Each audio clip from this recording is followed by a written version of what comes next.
Խնուշինակ գյուղը Արցախի Մարտունու շրջանում է։ Գյուղի միջով դեպի Լեռնալանջ տանող ճանապարհը հասցնում է Խնուշինակի սրբավայր, հայ առաքելական Սուրբ Աստվածածին եկեղեցի։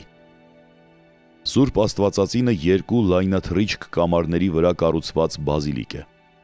Բարձրադիր սրբատեղին ափի մեջ է պահում գյուղն ու շրջակայքը։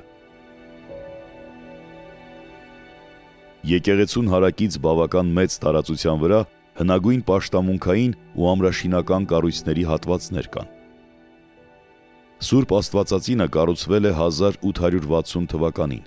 19-րդ դարում Արցախի Վարանդա գավառում Մելիք Դոլուխանյանների գերդաստանը բարձր դիրք ուներ։ Ահա նրանցից մեկը շուշեցի բարեպաշտոն աղա Հայրապետ Բեկ Դոլուխանյանցը իր միջոցներով Խնուշինակում կառուցել է տալիս այս եկեղեցին։